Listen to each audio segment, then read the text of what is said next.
In this tutorial, I'm going to show you how to add a sword and shield to your VRChat avatar in minutes. First step, you're going to want to go to 3dcrate.com and download the plugin specifically made for Unity.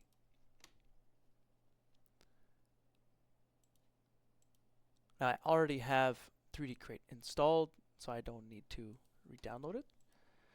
And then you can start searching for, let's say, shield. Now, I already have a set of shields here, but let's say I wanted this one. So this is more for like a shield shop. Another search result will be for something like this.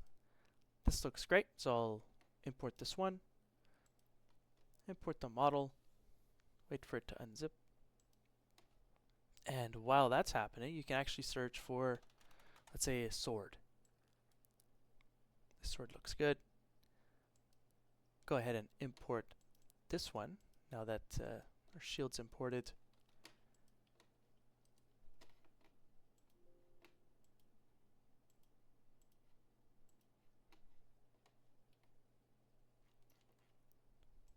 And of course, just as simple as moving the objects around and making sure that they're properly attached to the avatar.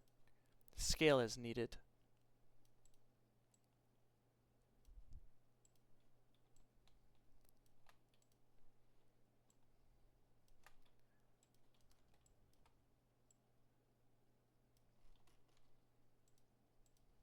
And that's pretty much it.